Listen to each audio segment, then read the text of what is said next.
በሌላ አካውንት ነው የላኩልህ። ሶሪ ለምንድን ነው ሚውት የተደረገው? ስለ ፖል እና ስለ ፒተር ሀሳብ ማንሳት ፈልጌ ነበር እና ከባይብል ላይ እኔ በማውቀው ነው እንግዲህ ታስረዳኝ ይሆናል። የሆነ ፓርት ላይ ፒተር መገረዝ ያድናል የሚል ትምህርት እንዳስተማረ፣ ከዛ በኋላ ደግሞ ላይ ጳውሎስ የመገረዝን ትምህርት እንዳስቆመ የቴዎሎጂ መምህራን አንዳንድ ሰዎች ይናገራሉ። ከተሳሳትኩ ታስረዳኝ ይሆናል። አንዳንዴ የሚሳሳቱ ሰዎችን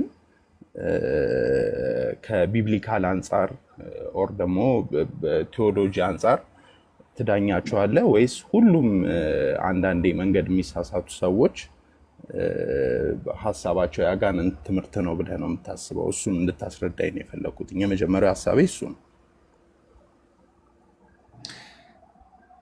መገረዝ ያድናል እኮ የመጀመሪያው ትምህርታቸው የአይሁዶች ሁሉ አይደል?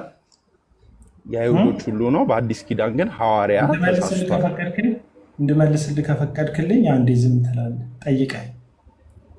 ስለዚህ ለአሕዛብ ወንጌል የተጠራ ብቸኛ ሐዋርያ በጊዜው ሐዋርያው ጳውሎስ ነው ለአሕዛብ። ለዛ ነው እዛው ክፍል ላይ እዛው ገላትያ መጽሐፍ ላይ አንተ የጠቀስከው ጥቅስ ያለበት ምዕራፍ 1 እና ምዕራፍ 2 ላይ ሄሉ እንዴት ነሽ? ምዕራፍ 2 ላይ ስለ ጥሪ ልዩነታቸው ይናገራል። እሱ ለአይሁድ ተጠራ፣ እኔ ደግሞ ለአሕዛብ ተጠራው ይላል። ይህን ደግሞ ስጋና ደም አይደለም እግዚአብሔር ራሱን የጠራኝ የሚል ሐሳብ ያነሳል ሐዋርያው ጳውሎስ። ስለዚህ እግዚአብሔር አሕዛብን በክርስቶስ ኢየሱስ የአብርሃምን ኪዳን ወራሽ እንዴት እንዳደረጋቸው ደግሞ ሮሜ ምዕራፍ 3 እዛው ገላትያን መጽሐፍ ምዕራፍ 3 ላይ ሐዋርያው ጳውሎስ ይናገራል። አሕዛብ በክርስቶስ ኢየሱስ የአብርሃም ኪዳን ወራሽ እንደሆኑ ይህንን ነገር ይናገራል ጳውሎስ ማለት ነው። የጴጥሮስን ጉዳይ ግን ስትመለከት ከ14 ዓመት በኋላ ሲመጣ በግብዝነት አሕዛብን ይቀርባቸዋል። ከዛስ አይሁዳውያኖቹ ሲመጡ ደግሞ አይሁዳኖቹን ፍራቻ ጴጥሮስ ግብዝ በመሆን ወደ አይሁዶቹ ይሄድና አሕዛቦቹን እንደማያውቃቸው ይሆን ነበር። ይሄ ግብዝነቱ ደግሞ በርናባስን ሁሉ እስኪስብ ደርሶ ነበር ይላል ጳውሎስ። ስለዚህ ፊት ለፊት ገሰጽኩት። ያን ትምህርት እንደማይሰራ እግዚአብሔር የነገረው በነገር ላይ ሐዋርያት ሥራ ምዕራፍ 11 ላይ ነው። ይህንን ትምህርት ማለት የነገረው እግዚአብሔር ሐዋርያት ሥራ ምዕራፍ 11 ላይ እግዚአብሔር በራእይ ለጴጥሮስ በአራት ማዕዘን የተጠቀለለ ሸማ እንዲወርድ በፊቱ አደረገ። በደረታቸው የሚሳቡ እባብ፣ ጊንጥ የመሳሰሉትን በብሉይ ኪዳን አይሁዶች እንዳይበሉ ትእዛዝ የተሰጣቸውን ነገር ሲያመጣ እግዚአብሔር መንፈስ ቅዱስ ብላን እረድና ብላቸው የሚል ድምፅ አሰማው በራእይ።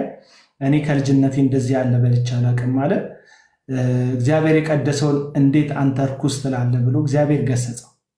ይህን መልእክት ከሰማ በኋላ ወዲያውኑ ቆርኔሌዎስ የላካቸው ወታደሮች መጡ። መንፈስ ቅዱስ ምን አለው? አይጎዱህም፣ አብረሃቸው ሂድ የሚል ምልክት ሲሰማ ሄደ።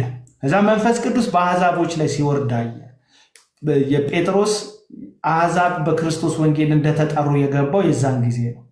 እነ ቆርኔሌዎስ አልተገረዙ። ስለዚህ አንተ ጴጥሮስ ስለ ግርዘት ነው እነዛን ሰዎች እንትን ያላቸው ያስተማረው፣ ይህን ትምህርት ስላስተማረው ነው ጳውሎስ የገሰጸው የሚለውን መጽሐፍ ቅዱሳዊ ማስረጃ ታመጣልኛል። እኔ ግን አብሮት ያለው ጢሞቴዎስን እንዲገረዙ እንዳላስገደደው እዛው ገላትያ መጽሐፍ ምዕራፍ 2 ላይ አሳይካለሁ። ስለዚህ የመገረዝ ትምህርት ስላስተማረ ነው የገሰጸው የሚል መጽሐፍ ቅዱሳዊ ማስረጃ ስጠኝ። ይሄ እኮ ላይክ እሱ ራሱ የተናገረው ነገር እኮ ነው።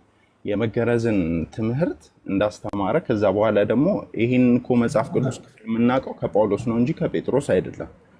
እና ገላትያ 2 ላይ ትምህርት እንዳስተማረ ነው። ገላትያ 2 ላይ የታለ? ገላትያ 2 ይኸው ገላትያ ምዕራፍ 2 ላይ ነው። የታለ? ስንት ቁጥር ላይ? ቁጥር ስንት ነው?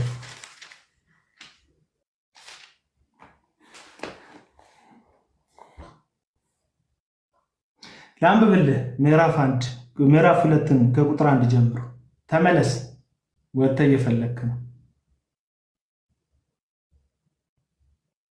ሐሳቡ ምን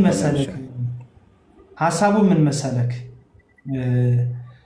አንዳንድ የስተት ትምህርት ሰዎች ተሳስተው ቢያስተምሩ ልክ ጴጥሮስም ተሳስቷል፣ እንደዚህ የስተት ትምህርት አስተምሯል፣ ጳውሎስ ግን ገስጾት ተመልሷል የሚል ሐሳብ ሊገነባ ነው የፈለገው። ቁጥር 1 ጀምሮ ላንብብልህ። ምዕራፍ 2 ቁጥር 1 ገላትያ። ከዚያም ወዲያ ከ14 ዓመት በኋላ ከበርናባስ ጋር ቲቶን ደግሞ ይዤ ወደ ኢየሩሳሌም ሁለተኛ ወጣው፣ እንደተገለጠልኝም ወጣው። ምናልባት በከንቱ እንዳልሮጥ ወይም በከንቱ ሮጬ እንዳልሆን በአሕዛብ መካከል የምሰብከው ወንጌልን አስታወቅኳቸው። ለነማን? ዋነኞች ግን መስለው የሚታዩት ለብቻቸው አስታወቅኳቸው። ለእነዚህ ለሶስቱ ማለት ነው አስታወቅኳቸው። ነገር ግን ከእኔ ጋር የነበረው ቲቶ እንኳን የግሪክ ሰው ሲሆን ይገረዝ ዘንድ ግድ አላሉትም። ዋነኞች እነማን ናቸው? የኢየሩሳሌም ቤተክርስቲያን ዋነኞች ናቸው። አይሁዳውያን ነው ቤዛ አድርጎ የሚናገር። አይሁዳውያን አይደል? ዋነኞች ቤተክርስቲያኑ መሪ የነበሩት ዮሐንስ፣ ያዕቆብ እና ጴጥሮስ ናቸው ዋነኞቹ። የግሪክ ሰው ሆኖ ሳለ ቲቶ ይገረዝ ዘንድ ግን ግድ አላሉትም ይላል። ጴጥሮስ ቲቶ ካልተገረዘ ብሎ አልተከራከረም። እዚህ ሐሳብ ላይ ይገረዝ ዘንድ ግድ አለ። ነገር ግን ባሪያዎች ሊያደርጉን በክርስቶስ ኢየሱስ ያለንን አርነታችንን ይሰልሉ ዘንድ ሾልከው በስውር ስለገቡ ስለ ሐሰተኛ ወንድሞች የወንጌል እውነት በእናንተ ዘንድ ጸድቶ እንዲኖር ለእናንተ ሰዓት እንኳን ለቀቅ እንዲሆን ለአንድ ሰዓት እንኳን ለቀን አልተገዛንላቸው።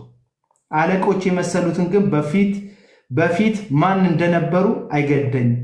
እግዚአብሔር የሰውን ፊት አይቶ አያደላም።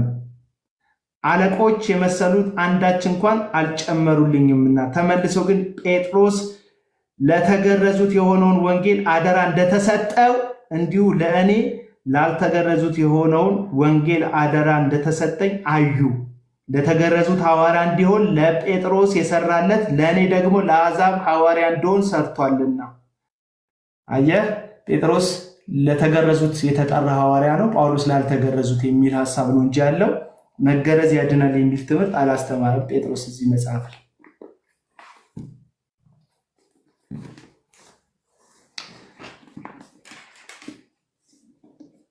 ሰምተኛል? አማን ሰምቻለሁ። እኔ ቤዚካሊ እሺ፣ አስረዳን እያሉ ታች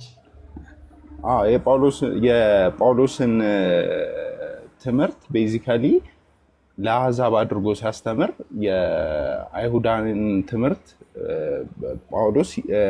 ጴጥሮስ ይሰብክ እንደነበረ በተወሰነ መልኩ አንደርስታንዲንግ አለኝ ከገላትያ 2። አሁን ሙሉን አንብበዋል፣ ግን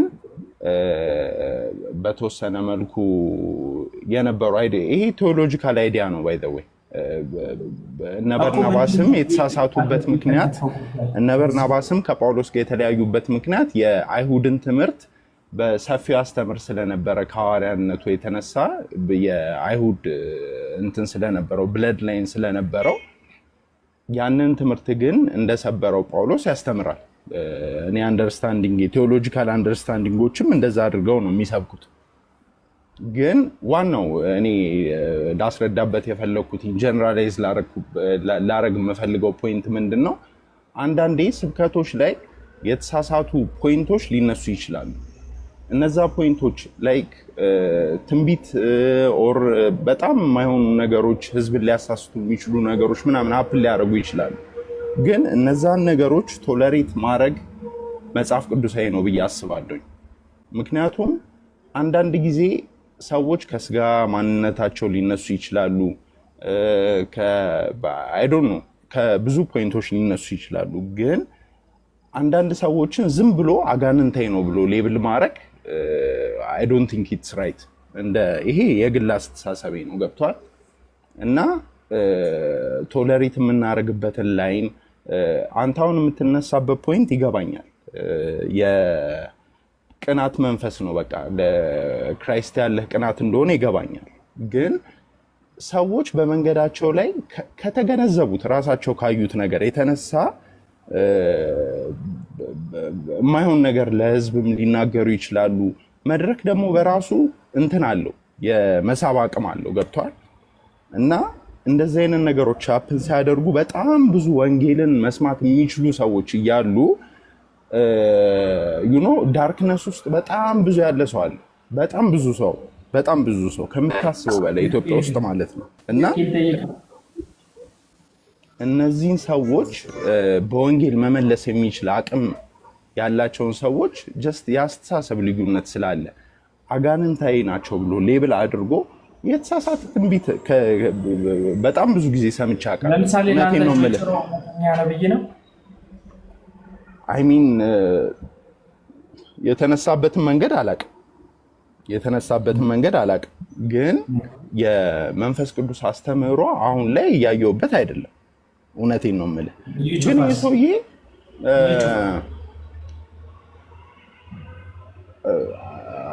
አይ ሚን ሌብል ለማድረግ ከባድ ነው።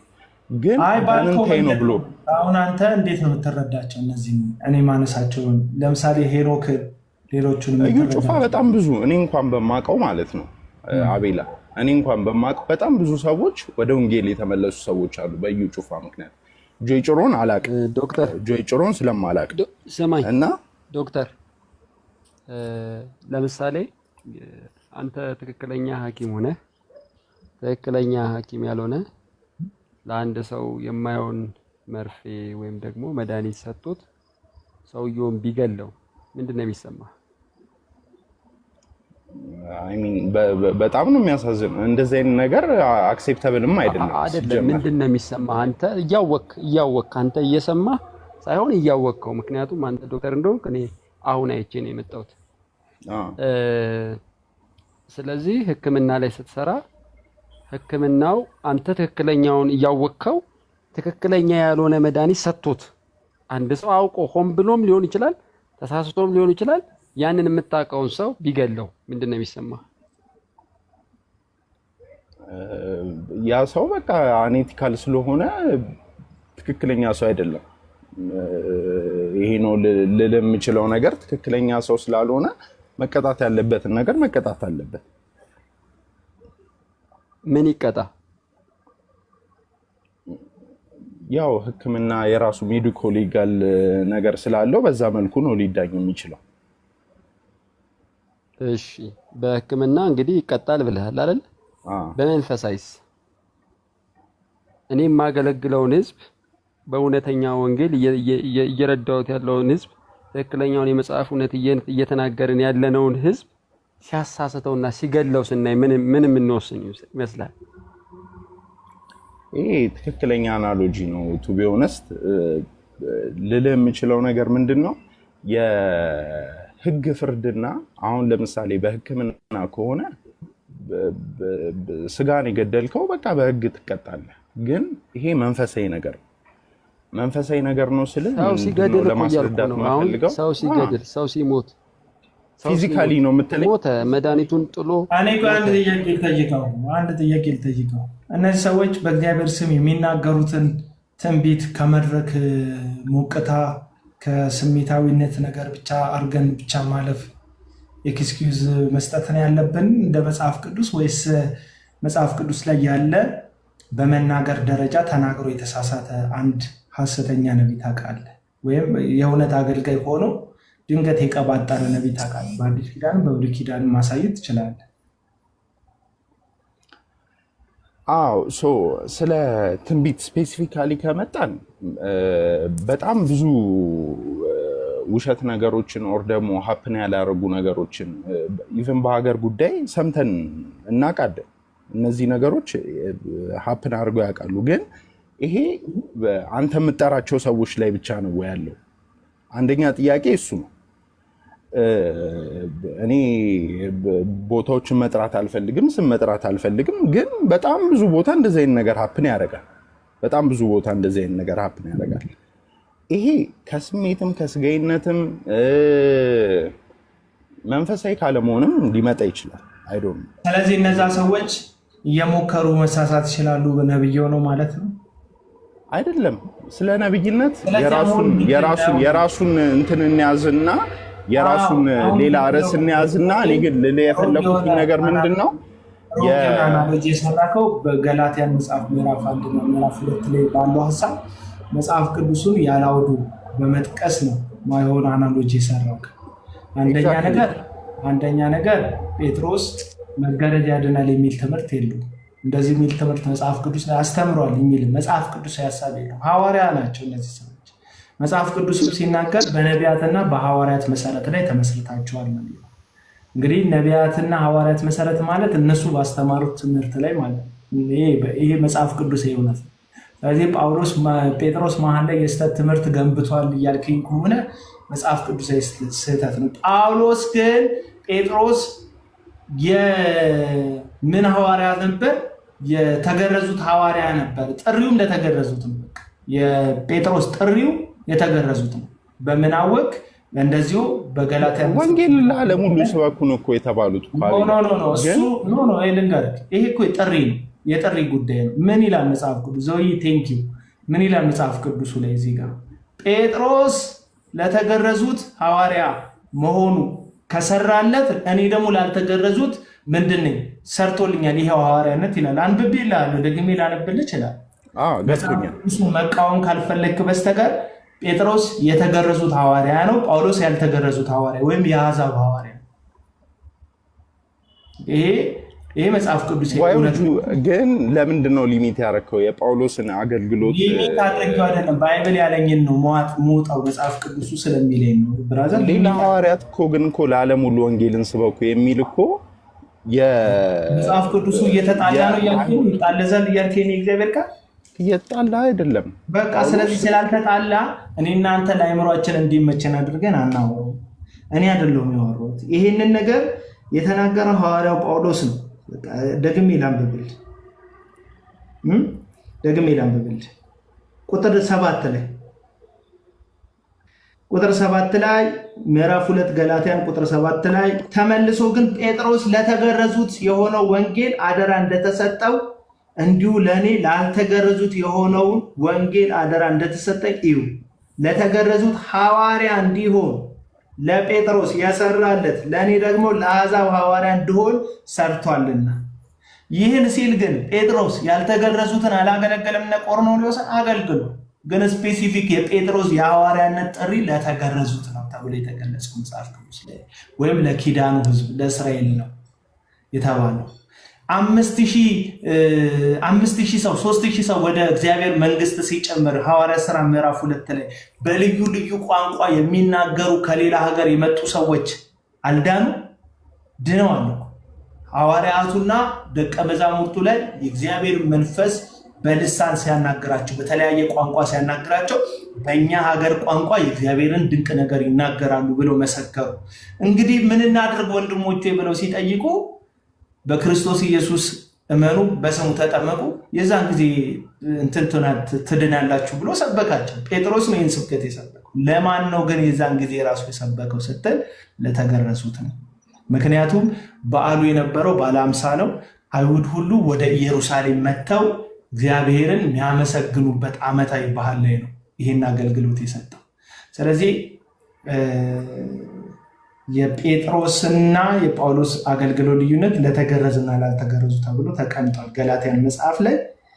ምዕራፍ 1 ላይ ግን ጴጥሮስ አሕዛብን ይቀርብና ወይም ያልተገረዙትን ይቀርብና የተገረዙት አይሁዳውያን ሲመጡ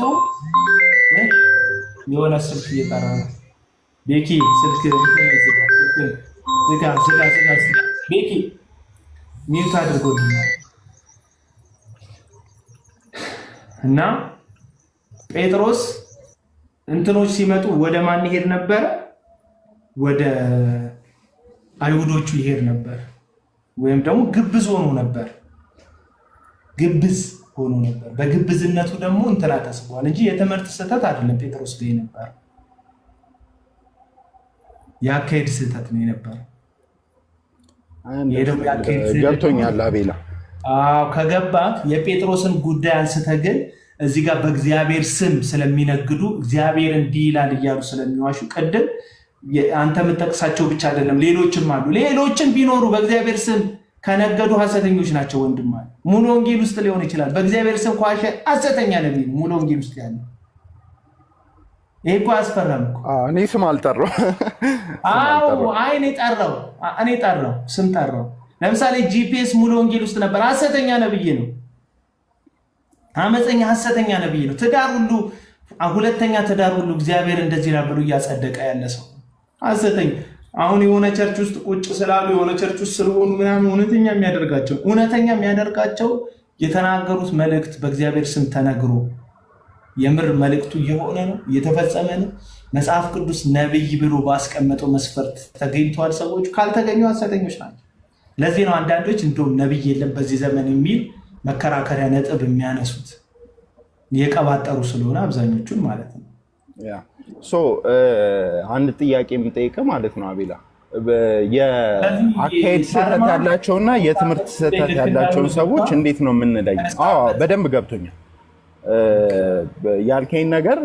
አይሚን ከአስተምህሮ አንጻር አሁን ጴጥሮስ በጣም ብዙ ነገሮቹ ኢቨን ሮሜ ላይ ራሱ በተደጋጋሚ የሚጠቀሱ የአይሁድን ቻሌንጅ የሚያደርግ ትምህርቶች አሉ እና እነሱ ቤዝ የሚያደርጉት አይ ቲንክ አንተ ካልከው ነገር ጋር የሚገናኝ ነገር ይመስለኛል።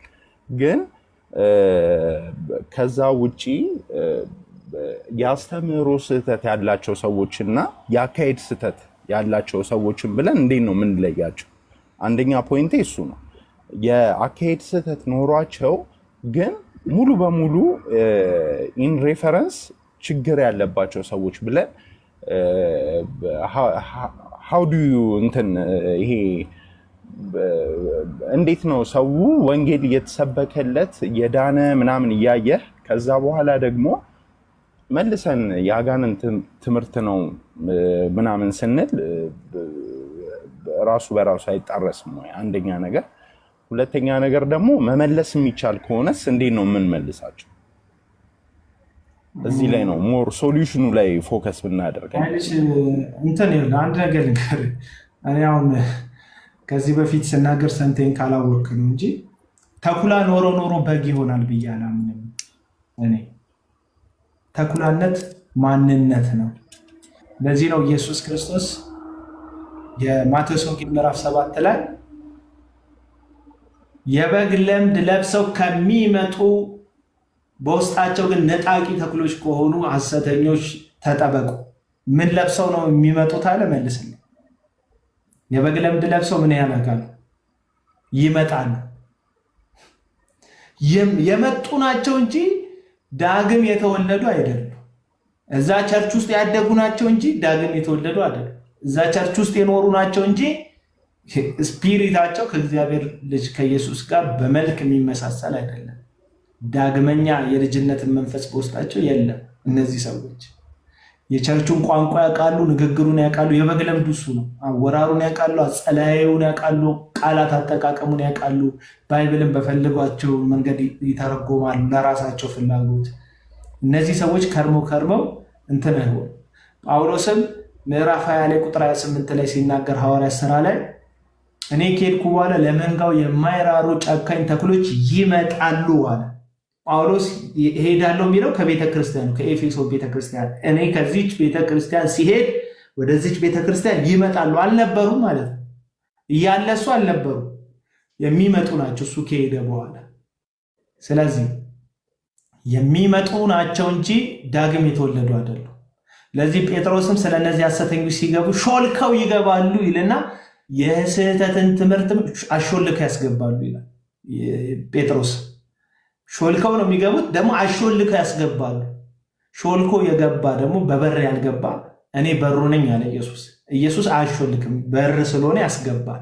እነዚህ ሰዎች በበሩ የገቡ ዳግም የተወለዱ የኢየሱስን በርነት የተጠቀሙ አይደሉም። እነዚህ ሌባው በአጥር ያስገባቸው ያሾለካቸው ናቸው። እነዚህ ሰዎች የሚመለሱ አይደሉም ነው። አሁን ለምሳሌ ታሪኩ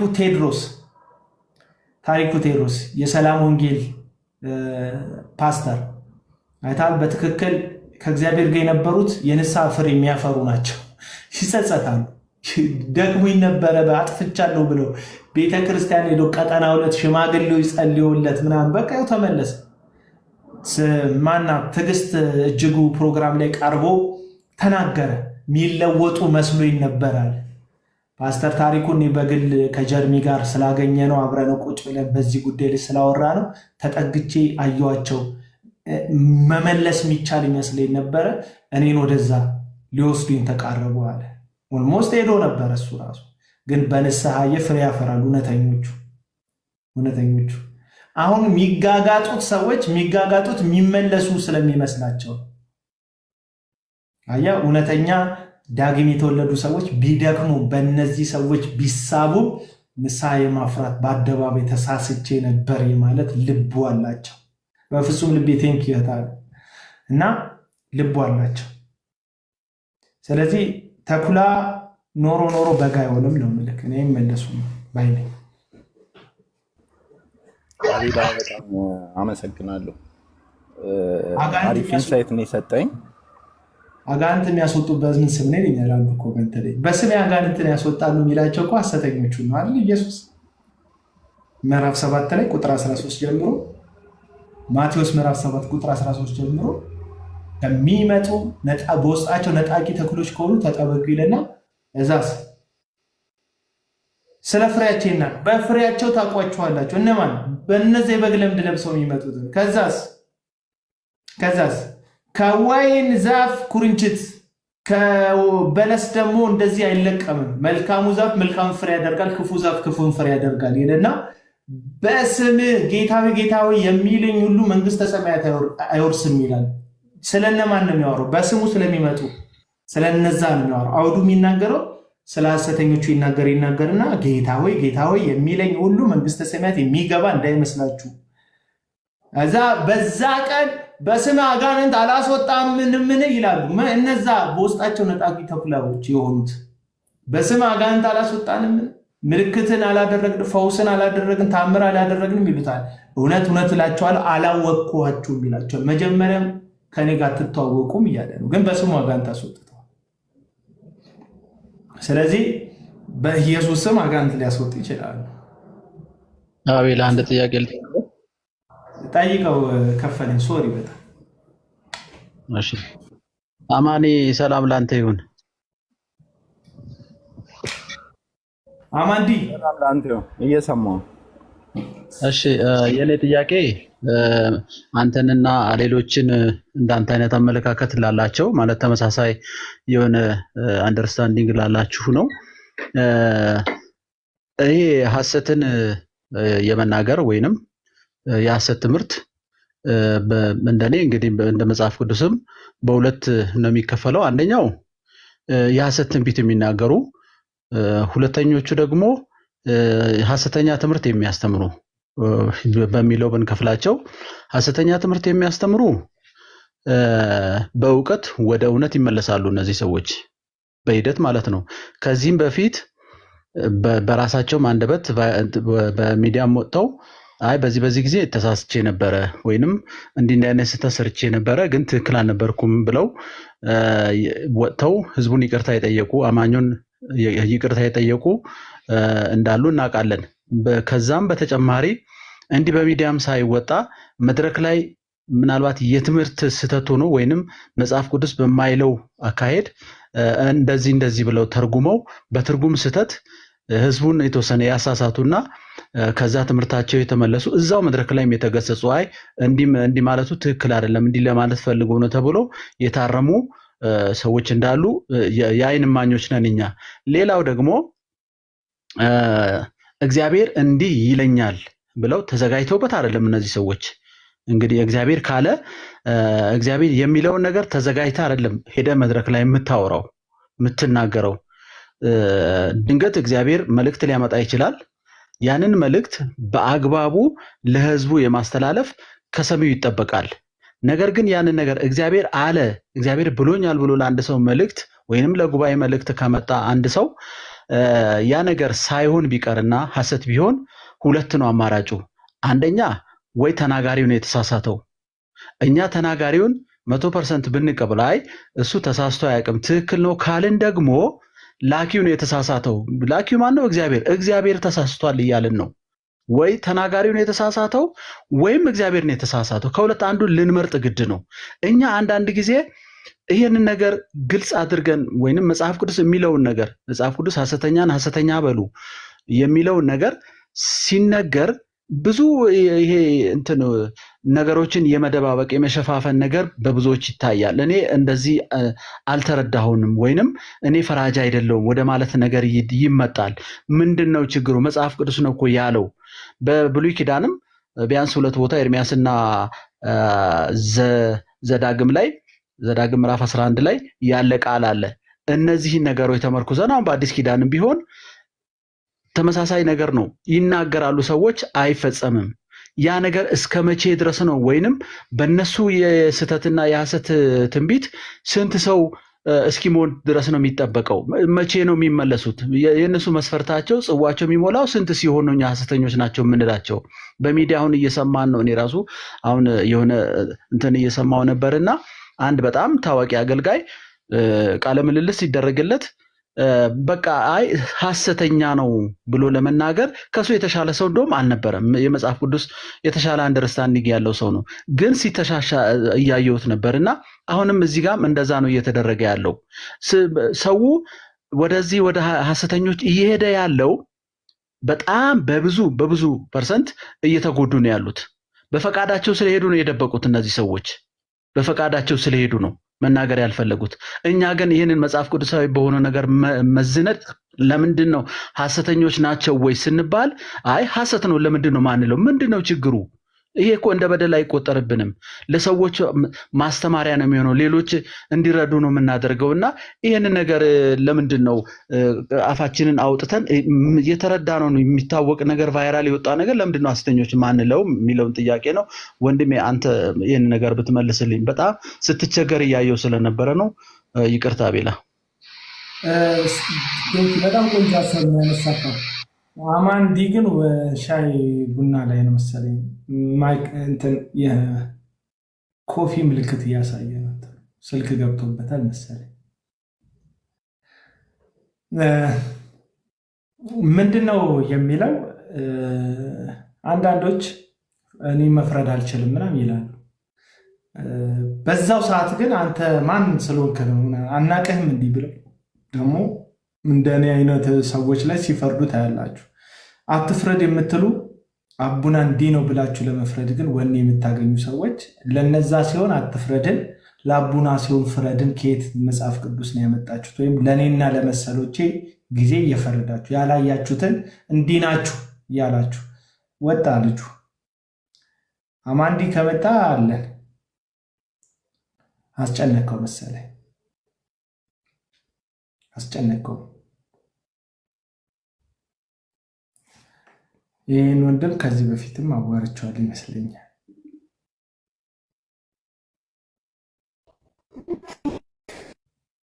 ስንቴ ሲሳሳቱ ነው ሐሰተኛ የምንላቸው ይላል። እውነት ነው። ኤሊያና የታለ?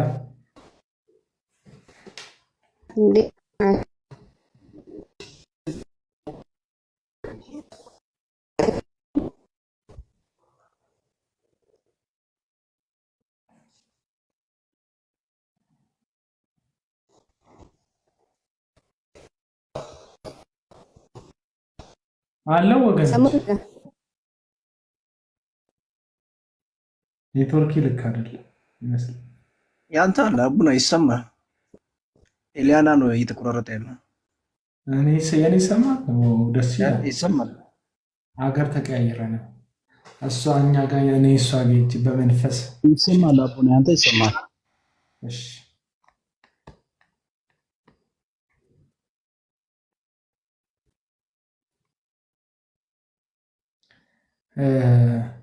ዮኒዲ ጠፍቷል።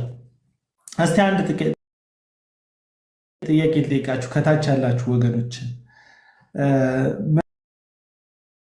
መንፈስን ሁሉ አትመኑ፣ መናፍስት ከእግዚአብሔር ሆነው እንደሆነና እንዳልሆነ ግን መርምሩ የሚል የእግዚአብሔር ቃል በአንደኛ ጢሞቴዎስ ጢሞቴዎስ መጽሐፍ ምዕራፍ በአንደኛ ዮሐንስ መጽሐፍ ምዕራፍ 4 ቁጥር 1 ጀምሮ አለ መንፈስን ሁሉ አትመኑ መናፍስት ከእግዚአብሔር ሆኖ እንዳልሆነ መርምሩ የሚለውን ቃል እንዴት ነው የምትረዱት? ቅዱሳን ከእግዚአብሔር ቃል ትመረምራላችሁ? የምትመረምሩ ከሆነ መርምራችሁ መንፈስን መርምራችሁ ሐሰተኛ እንደሆነ የደረሳችሁበት ሐሰተኛ አገልጋይ በቤተ ክርስቲያን አለ? ካለስ ማን ነው እሱ? ንገሩ እስቲ። ወይስ መርምራችሁ ሐሰተኛ እንደሆነ ደርሳችሁበት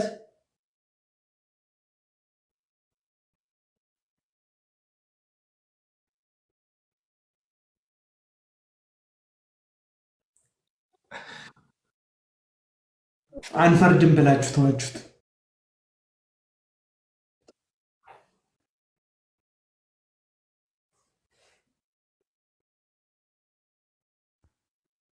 ወገኖች አላችሁ? እኔ ራሴ እዚህ ላይ ደርቤ ጥያቄ አቡና ይሰማል ድምጼ? ያ ይሰማል። ያንተ እንዴት አመሻችሁ ወንድሞች? ደህና አመሻችሁ። ጸጋና ሰላም ይብዛላችሁ። እንደውም ጥያቄ ስትጠይቅ የሆነ ጥያቄ ወደ አእምሮ የመጣና እንደው ተመሳሳይ የሆነ ሁለት ጥያቄ ልጠይቅ ብዬ ነው። ክርስቶስ ሁለት አረገና ላካቸው ደቀ መዛሙርቱን።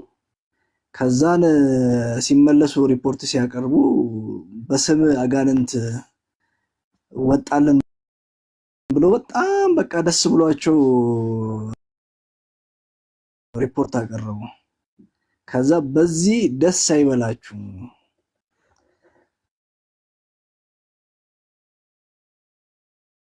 ነገር ግን በአንዲት ነፍስ መዳን በሰማይ ታላቅ ደስታ ይሆናል።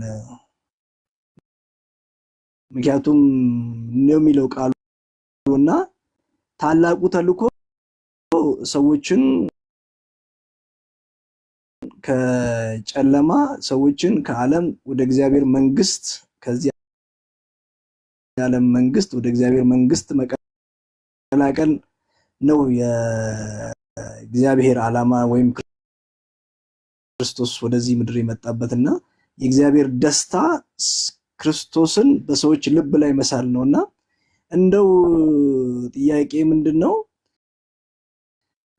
በዚህ በተለያዩ አዳራሾች ውስጥ ያሉ ሰዎች የሚያስጨዋችሁ ወይም ደግሞ እንደው እንዴት ብዬ ልንገር እንደ ፈንዲሻ እንድትፈነድቁ የሚያደርጋችሁ ተረት የሚመስል ወይም ደግሞ በድራማ የተሰራን የአጋንንት መውጣት ነው።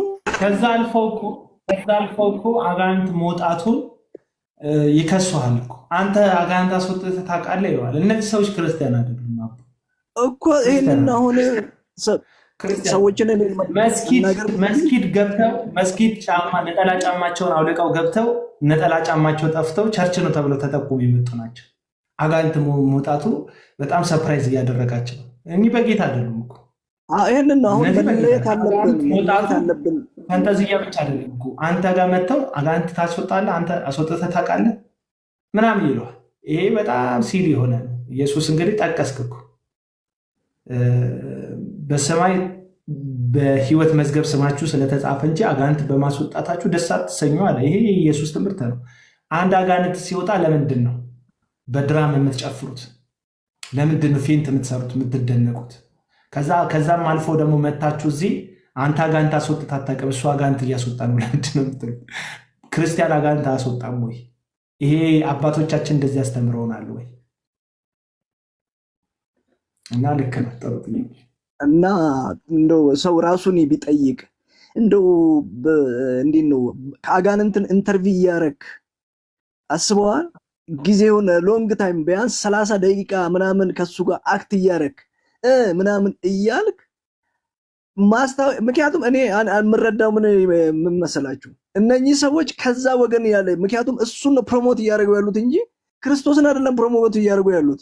ለምሳሌ እኔ አያለሁ አልፎ አልፎ በቲክቶክ እኔ ባይዘ በቴሌቪዥን ቤት ውስጥ አለ ምን እነዚህ ሰዎች ቻናልም አልከፍትም የዓለምን ነገር ባይ ይሻለኛልና ሴጣንን ነው ፕሮሞት የምታደርጉት ወይስ የክርስቶስን ወንጌል ነው ወይ እናንተ እዛስ የምትሄዱት?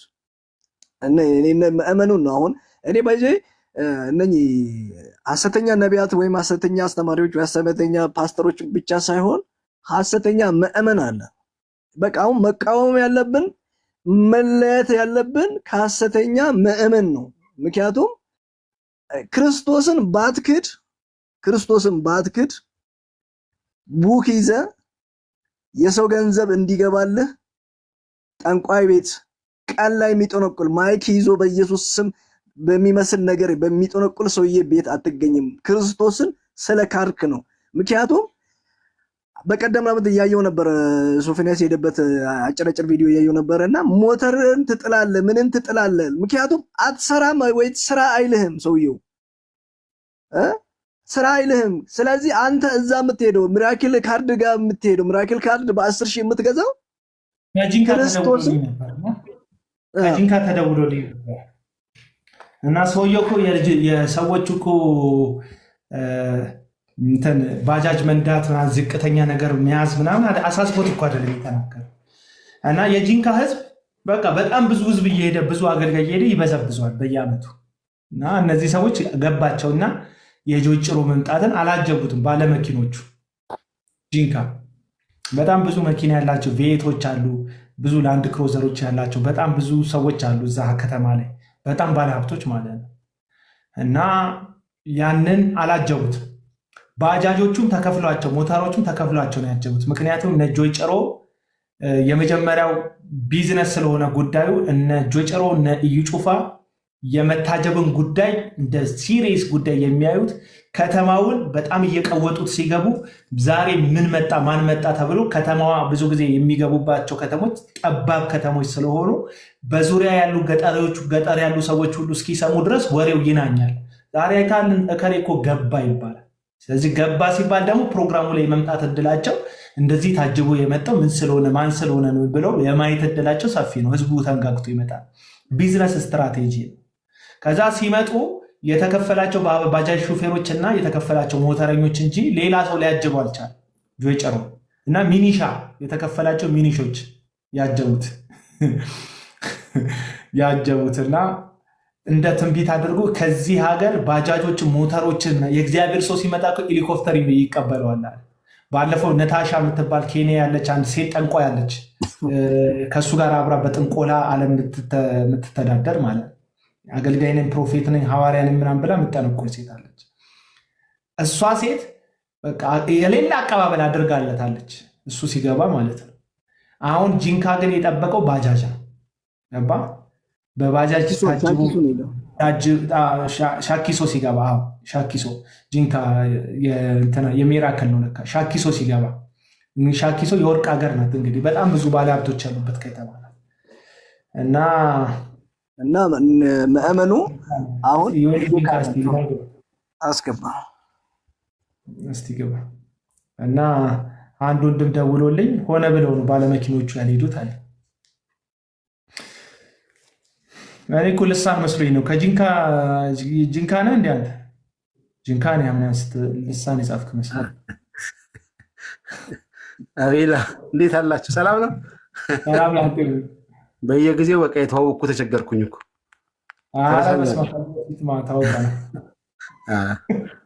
እንዴት ናችሁ? ሰላም ነው አለን፣ እግዚአብሔር ይመስገን። ከስር ቁጭ የሰማችሁ ነበረ። ያው ጂንካ ሐሰተኞች የሚወዷት ከተማ ናት።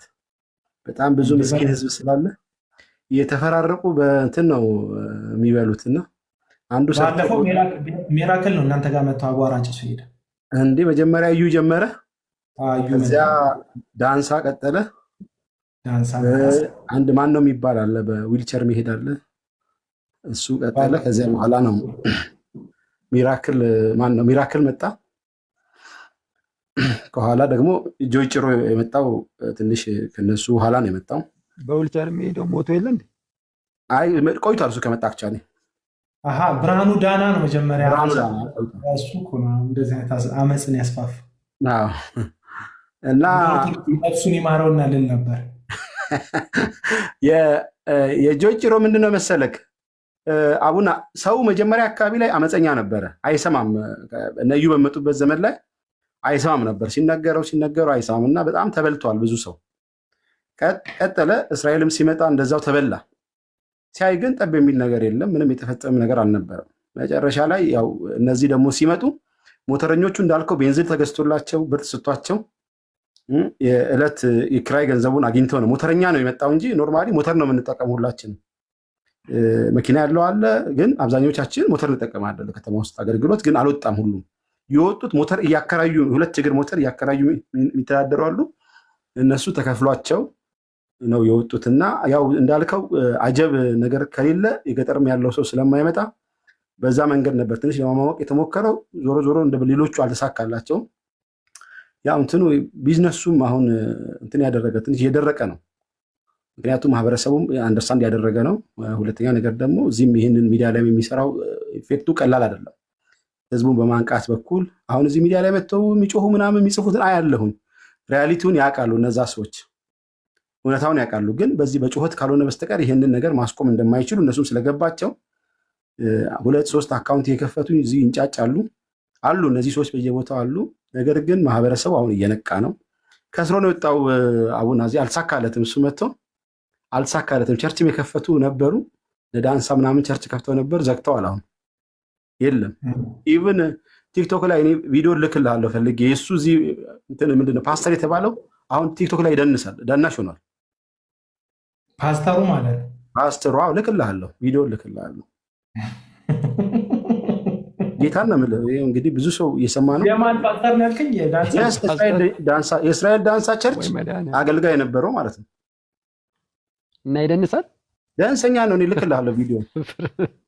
እንደው እንትኑ ተዘጋ፣ ቸርቹ ተዘጋ፣ ፌል አደረገ። ያሰቡት ያው ሌላ እንትን ነበረ፣ አልሆነላቸውም። ባሰቡት ልክ አልሆነ፣ ፌል አድርገዋል።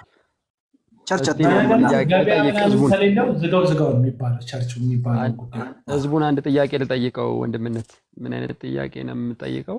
ይሄ 200 ምናምን ሰው ከዚህ ውስጥ ቢያንስ 100 የተጣራ ቢሰማን 100 ደግሞ በማይሆነው ጆሮ በኩል ነው የሚሰማን። እኔ የምጠይቀው አንዱን ሰው ሐሰተኛ ለማድረግ ወይም ደግሞ ከሌላ ሐሰተኛ ለማድረግ ከእናንተ ቤት አንድ ሰው መሞት አለበት ወይ? እስቲ መልሱልኝ። ከእናንተ ቤት አንድ ሰው መጎዳት አለበት? ከእናንተ ቤት አንድ ሰው መቁሰል አለበት? እኛ ሐሰተኛ የማትሉት እኛ ሐሰተኞች ናቸው ስንል እናንተ ግግም ብላችሁ የምትከራከሩን ከእናንተ ቤት አንድ ሰው መሞት አለበት? ሐሰተኛ ለመሆናቸው ማረጋገጫ? እስቲ መልሱልኝ። እስቲ ዛሬ ይሄንን ጥያቄ እዚህ እየመጣችሁ ኮሜንት ስር ወንጌል ሰበክ እንትን በለው አስተካክለው እያላችሁ የምትጮሁ እህቶችና ወንድሞች አንድ ጥያቄ የምጠይቃችሁ፣ የአንድ ሰው ሐሰተኝነት ከእናንተ ቤት መሞት አለበት ሰው? እስቲ ይሄንን መልሱልኝ ብቻ።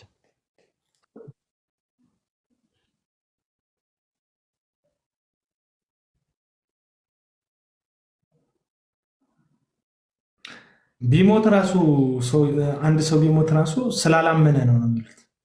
የእግዚአብሔርን ነቢይ ስላልተቀበለ ነው ብለው ነቢዩን ተቀብለው ቤተሰባቸው የሚቀብሩ ሁሉ አሉ። ለምን? እነዚህ ሰዎች በቃ ከጥንቆላው ጋር የተስማማ ህይወት እየኖሩ ሌላ ታሪክ የለውም። አንድ ቪዲዮ ነበረ ሄኖክ የሚራገምበት ቪዲዮ። ኃይልሻ አይተዋል? እሱ ቪዲዮ እንዴ? አዎ በደንብ ነው ያየሁት። አንድ ያስኩት ስልክ ላይ ነው ያለው እንጂ ገርሞኛል። ሰውየውን አቁሞ ቆይሽ ራሱ ፔጅ ላይ እኮ ነው የተለቀቀው። ጂፒኤስ ላይ ገና እሱ በየቀኑ ነው የሚለቀው ጥንቆላውን። እኔ እሱን ሰርች ሳረግ ሌላ ዛሬ የገረመኝን ለምን አልነግርህም? የድሮ ዘማሪዎች የእግዚአብሔር መንፈስ የለባቸውም ብሎ ልርፍ ብሎላል። ያ ታምራት ታረቀ የድሮ ዘማሪዎች መንፈስ ማን ነበረ እንትኑ ሰውየው የነገረው? ፍቄ ታውቀዋለህ? የነገረውን ሰውዬ ስሙን አቡነ ማልዶ አገል ማልዶ እንደዚህ ብሏል ብሎ ቅድም እየሰማሁ ነበርና የድሮ ዘማሪዎች መንፈስ የለባቸው ማለት ደርቋል። አንድ መዝሙርን ለ20 እና 30 ዓመት መዘመር ቅባት የለም ማለትና እኔ ባይዞ እንደዚህ በቀላል አላይ ማይሊሻ ምን መሰላችሁ? አሁን አገልጋዮች በእግዚአብሔር ቤት ረጅም ዓመት የሚሰሙ መዝሙሮችን ከመንፈስ ቅዱስ የተቀበሉት መዝሙር ስለሆነ ነው ረጅም ዓመት የምንሰማው የምንባረክበት። አንድ እሱ፣ ሁለተኛ ደግሞ ልባችንን ከነዚህ አገልጋዮች ላይ ከትላልቅ አገልጋዮች ላይ የሰውን ልብ እንዲነሳ ወይም ደግሞ የሰው አእምሮ ከነዚህ አገልጋዮች ላይ ዞር ለማድረግ ነው። ሰውየው እኮ ዝም ብሎ እንደዚህ የሆነች ነገር ለመናገር አይደለም። መልእክቱ ሌላ ነው። መልእክቱ የምእመኑን ይዛ ቁጭ ብሎ የሚሰማውን ከአገልጋዮች ከአባቶች ከትላልቅ አገልጋዮች ከትላልቅ ዘማሪዎች መዝሙሮቻቸው ሎንግ ታይም 50 እና 30 ዓመት እየተደመጠ ያለውን መዝሙር ታው። ምክንያቱም ልብን ከዛ መፋቅ ነውና ዓላማው እንዲህ በቀላሉ አይደለም። እኔ የተሰማኝ በጣም ነው። ለምን የድሮ መዝሙሮች የመመለስ የንስሐ እግዚአብሔርን ፊት የመፈለግ ዘማሪዎቹ ራሱ እውነተኞች ናቸው። ድካማቸውን ውድቀታቸውን ያለውን ሪያሊቲ ሰውነትን ይዘምሩት። የአሁኑ ዘማሪ እኮ የሚዘምረው ማንን አስጨፍሯል? ኤልያና 1 ሚሊዮን ሊያስመልሱ እንደ ሊሊሻ እኮ የድሮ ዘማሪ ናት። ነው 1 ሚሊዮን ብር መጽሐፏን የገዛው ቢራቱ። እነዚህ እኮ ሰዎች እኮ ታዋቂ አገልጋዮች ቃል ይገባሉ እንጂ ጫላ አይሰጡም። ከዛ ባይሰጣትም ሊሊ አልሰጠኝም ብላ አደባባይ አትወጣም። በነገርሽ ላይ ዝም ብለው ነው። ያ ግን አይሰጡ ይችላል። ዘማሪ እዚህ ይሻል ለዘርፌ ቃል የተገባላት 1.5 ሚሊዮን ሰጥሻለሁ አለ። በላይ ይሽፈራል ላሻለ ኤፍቢአይ የተዘጋጀ ፕሮግራም ሁለት አንድ በሱ ስም አንድ ደግሞ በሪል ስቴት 7 ሚሊዮን እሰጥሃለሁ ብሎት እዚህም ናዝሬትም ያውም በትልቅ የጉባኤ ላይ እስካሁን አልሰጠውም። አዎ መድረክ ላይ አትመኗቸው። እነዚህ ቴሌቪዥን ያላቸው አገልጋዮች ሆን ብለው ሰውየው ዘማሪውን ብር እንዳይሰበሰብለት ወጣ ይሉና እኔ 1 ሚሊዮን ሰጥቻለሁ ይላሉ። እናንተ ደግነቱን አንተ ላላችሁ፣ ልጁ ግን አልገባለት።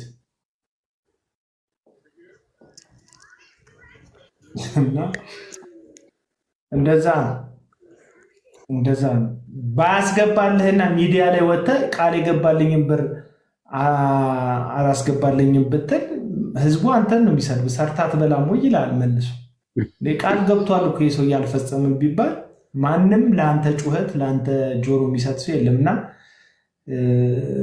የቃል ኪዳን ጉዳይ ዝም ብሎ ውሸት። ለማንኛውም እንዴት ናችሁ ግን? ለማንኛውም ቅድም ኔትወርክ ድራፕ አደረገኝ። ኔትወርክሽ ቅድም እንትን ብሏል፣ ደንዝዟል። እኔማ ራስ በላሸብኝ ነበር። እንዴት ነሽ? አለን እግዚአብሔር ይመስገን። አይ ቅድም ልጁ የገላትያን ቤተክርስቲያን ጠቅሶ የመጣበት አውድ እየገረመኝ ነበረና ትንሽ እሱ ላይ ማለት ፈልጌ ነበር። አቤላይ ማለት እንደውም እኮ የገላትያን መጽሐፍ እኛ መጠቀም ያለብን ለኛ በጣም በሚገርም ሁኔታ ነው አይደል? እንደ የገላትያን መጽሐፍ ሙሉን ስናጠናው እኮ የሚናገረው የገላትያ ቤተክርስቲያን ጳውሎስ ለፍቶ በብዙ ስትራግል በብዙ ድካም ከተከላቸው በኋላ እኮ በፍጥነት ወደ ልዩ ወንጌል ገባችሁ እኮ ነው የሚለው። ማለት እዛ ጋር ያለው ቤተክርስቲያን እኮ በፍጥነት ወደ ልዩ ወንጌል ገባችሁ ሲል ያ ገላትያ ላይ የነበረው ልዩ ወንጌል ምንድን ነው ብለን ስናይ የሙሴን ሕግ ወደ መከተል፣ ግርዛት፣ ሰንበትን ማክበር ወደዛ ነገር ውስጥ በፍጥነት ነበር የገቡትና እነ ጴጥሮስ እነ በርናባስም በዛ ትምህርት እስኪሳቡ ድረስ ነው የሚለው ቦታው ላይ በደንብ ሄደን ስናይ እስኪሳቡ ድረስ ወደዛ ትምህርት ገብተው ነበረ እና ያ ልዩ ወንጌል የገላትያ ቤተክርስቲያን ልንጠይቅ ገባ። ጳውሎስ አማድ የተባሉት እንኳን ሳይቀልት ቤተክርስቲያኗን ለማትረፍ የተጋፈጠበት የሐዋርያት ሥራ ምዕራፍ 15 እንዳያችሁ የተደረገ ሁሉ ያደረገው ይቆራረጣል። ዛሬ እህትዮ ይቆራረጣል፣ በጣም ይቆራረጣል። ከሆነ ጊዜ በኋላ ተቆራረጠ። ዝናብ አለ እንዴ እናንተ ጋር? የለችም ነው ጭራሽ። ኢትዮ ቴሌኮም አለ እንዴ እናንተ ሀገር?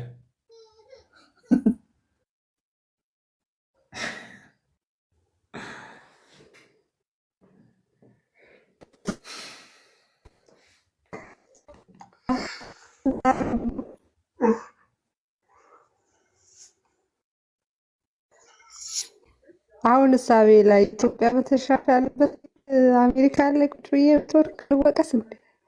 አሁን እሳቤ ላይ ኢትዮጵያ በተሻሻለበት አሜሪካ ላይ ቁጭ ብዬ ብትወርቅ ልወቀስ እንዴ?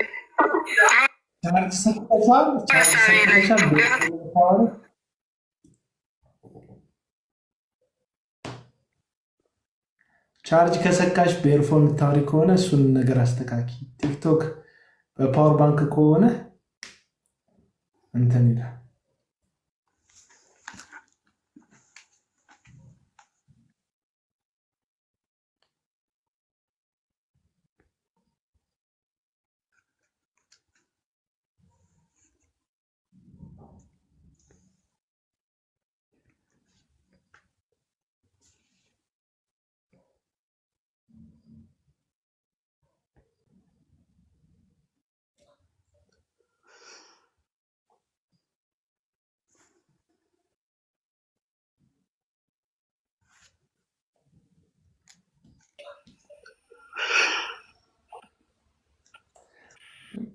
ምንድን ነው የምትለው አንተ?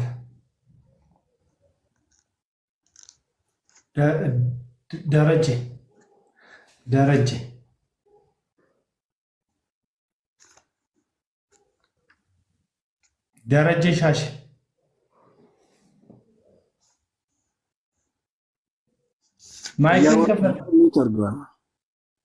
ማይክን ክፈቷ። ያስገባው እኮ ሀሳብ እንድትሰጥ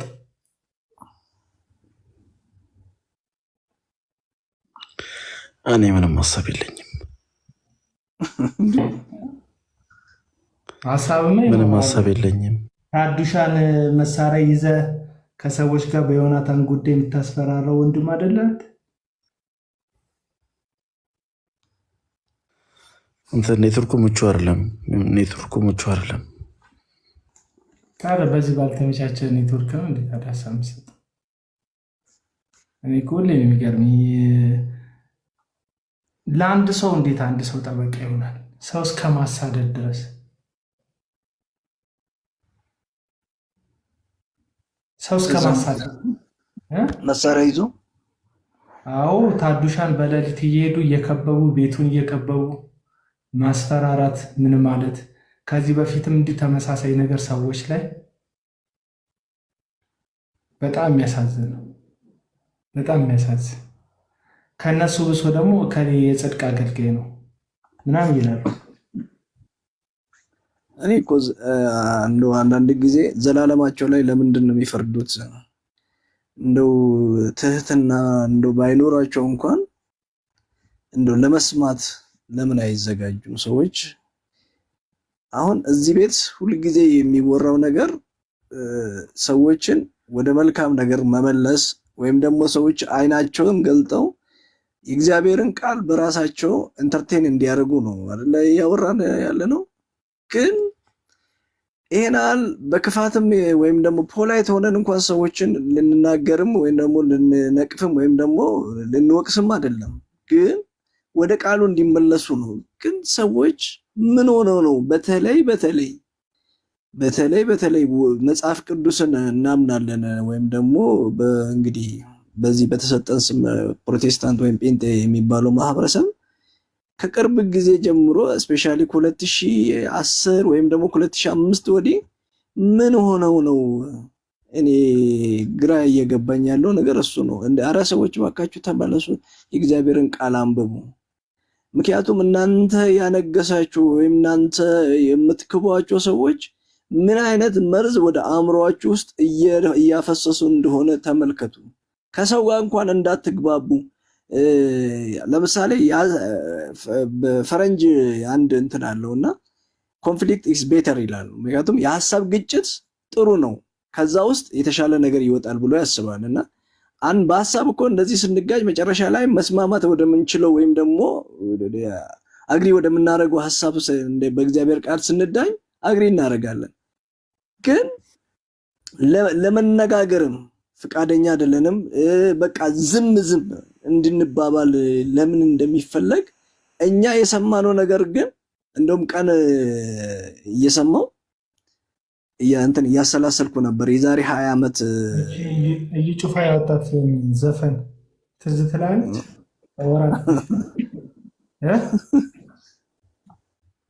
እቺ ያወጣት ዘፈን ትዝ ትላለች። እቺ ልክፈትላችሁ ለተመልካች ለአድማጮቻችን።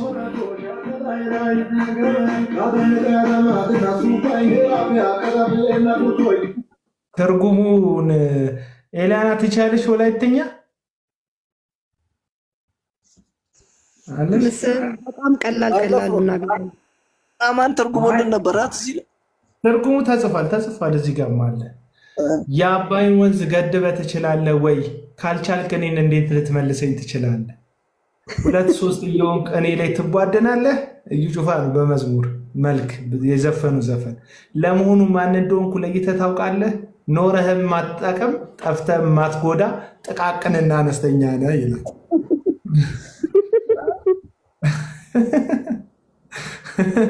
ልክፈትልሽ ቆይ መዝሙሩን ሰሚ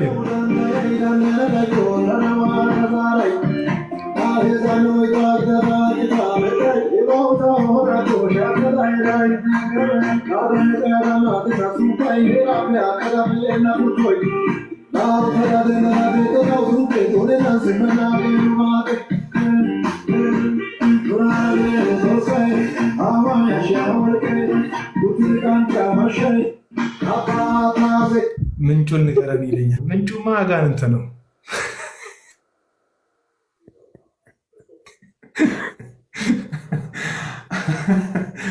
ጥቃቅን ከዚህ አሁን እኮ ይሄንን መዝሙር ብሎ የሚሰማ ሰው አለ እኮ አሁን ወይ ስልኩ ላይ ጭኖ ኤርፎን አድርጎ ይደንሱበታል። የሚሰማ አለ እኮ አሁን መዝሙር ነው ብሎ ጭኖ ኤርፎን አድርጎ በየሻይ ቤቱ ነው እንጂ እኛ አካባቢ ብትሄድ አሁን የምትሰማው አስበሽዋል። አንድ ነጠላ ስንኝ ከዛ ውስጥ እንደው የእግዚአብሔር ስም የማያነሳ የእግዚአብሔር ስራ የማይጠራ እንግዲህ እንደዚህ አይነት በጣም እንደው ለመናገርም ይከብዳል እኮ አንዳንድ ጊዜ የሆነ ሐሳብ ለመስጠትም ብቻ ዘመን መጥቶላችኋል። እኔ በጣም አሁን በዚህ በሰሞኑ ጉዳይ ራሱ በጣም ብዙ ሰው አመለካከቱ ተቀይሯል። ከነዚህ አመፀኞች እጅ እየወጣ ነው። እንሞክራለን የቻልነውን ያክል እግዚአብሔር ይረዳንም። ምክንያቱም እግዚአብሔር አሁን በአንተ ልብ ውስጥ እግዚአብሔርን ሐሳብ ሲያመጣ በአንተ ልብ ውስጥ እንደዚህ አይነት መልካም የሆነውን ቅናት ሲያመጣ በቤት ውስጥ እኮ ቁጭ ያሉ ብዙ አገልጋዮች አሉ እኮ ወይ የሚናገሩበትን ነገር ወይ አጥተው ወይ ሰውን ተመለሱ ሲሉ ሰዎች አልሰማ ሲሏቸው የተቀመጡ አሉ። ምክንያቱም ይሄንን ሲሰሙ ደግሞ ምናልባት ወልደናልም ሊሉ ይችላሉ እኮ ጨዋታችንን የሚጮልን አለ ሊሉ ይችላሉ። እኔ ባለፈው እንደነገርኩ እኔ ሎንግ ታይም ነው እንደዚህ አይነት ሐሳብ ቤት ውስጥ ከማገኛቸው ከጓደኞቼ ወይ ከቤት ውስጥ ካለው ማህበረሰብ ቀጥል ሰላም ላንቺው ማህበረሰብ ጋር ስፋጭ የኖርኩትና አሁን እንደዚህ ለምን ብለህ ለምንድን ነው እንደዚህ ልትፋጭ ቻልኩ? ለምንድን ነው እንደዚህ አንተ የተለየኸው ብትለኝ፣ ምክንያቱም መጀመሪያኑ ያስተማሩኝ አባቶቼ ቀናውን ምክንያቱም ራሳቸውን እኔ ልብ ውስጥ አልሳሉም። የነሱን መልካምነት፣ የነሱን አገልግሎት፣ የነሱን ጽድቅ፣ የነሱን ቅድስና እኔ ልብ ውስጥ አልሳሉም። ክርስቶስን ነው እኔ ልብ ውስጥ ምንም እንኳን እኔ ትክክል ባልሆነ በኃጢአት መንገድ ሄጄ እንኳን ብሆን ግን ክርስቶስ በልቤ ውስጥ እንዲሳል ክርስቶስ የመጨረሻው የኔ ጽድቅ እንደሆነ እነሱ ለኔ ነግሮኛል፣ አስተምሮኛል።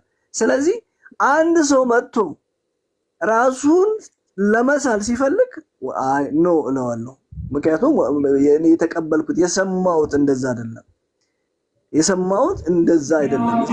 ያነበብኩት እንደዛ አይደለምና ስለዚህ ክርስቶስን እንዳይ ያደረጉኝን አባቶቼን አመሰግናለሁ። በእውነት አሁን እንደዚህ ነገሮች ሳይ ተመለሱ እስቲ እግዚአብሔርን ቃል እንደው ባያብራራ እንኳን እንደ ቴዎሎጂካል አስፔክት አድርጎ ባያነብላችሁ እንኳን የእግዚአብሔርን ቃል እንደወረደ የሚያስተምሯችሁን አስተማሪዎቻችሁን የሚያስተምሩ መጋቢያዎቻችሁን እንደው ይሄ ሰውዬ ኮስታራ ነው፣ ይሄ በቃ ፊቱ እንደዚህ ነው ምናምን የሚባል በቤተክርስቲያን ውስጥ ያለውን ሰው እሱን ብትሰሙት ይሻላል። እየገለፈጠ መድረክ ላይ የሆነ ድራማ እየሰራ የሆነ እያሳቀ አሁን የምናውቀው ሰው አለ አይደለ? በቃ ፈን የሚያደርግ ቸርች በመድረክ ላይ ፑልፒት ላይ ወጥቶ ምክንያቱም ከሱ የሆነች ነገር ይዛ አትሄድም እኮ የምናውቀው ሰው አለ፣ ትልቅ ሰው ወይም ደግሞ ትልቅ የምትሉት የሚሉት እነሱ በቃ እሱ በቃ የሆነ በቃ ያስቃል፣ የሆነ ነገር ያደርጋል፣ ኮሜዲ ነገር ያደርጋል። ግን ያቺ የሚያስቀን ሀሳብ ይዘህ ነው የምትሄደው እንጂ የእግዚአብሔርን ሀሳብ ዘላለማዊ የሆነውን የእግዚአብሔርን ቃል ይዛ አትሄድም፣ በውስጥ አይተከልም። ስለዚህ እባካችሁ አዳምጡ። የሚኮሳተር የሚኮላተፍ እውነቱን የሆነውን የእግዚአብሔርን ቃል የሚናገረውን ሰውዬ አድምጡት። እሱ ህይወት ይሆንላችኋልና ብሮ እኔ ላሞግስ ወይም ደግሞ እንትን ሊል አይደለም። ግን ይሄ ምናልባት ብዙዎች የሚጮሁበት በውስጣቸው እንትን የሚሉበት ነውና በርታ። ይሄ መልካም ቅናት ነው። ምክንያቱም መጥተው ይሄንን መልካም ቅናትን ካንተ ውስጥ በእግዚአብሔር ሐሳብ ልክ አይደለም የሚል ሰው ቢመጣ ደስ ይለኛል። ከኔ ልብ ውስጥ እያረክ ያለው እየተናገርክ ያለው እንደ እግዚአብሔር ሐሳብ አይደለም የሚለኝ ቢመጣ ደስ ይለኛል። ምክንያቱም በቃሉ ነው ሁላችንም የምንዳኘውና በቃሉ ነው ሰው ሁሉ መዳኘት ያለበት። በእግዚአብሔር ቃል ነው ዳኝነት ማግኘት ያለበት። ይህንን ነው የምለው።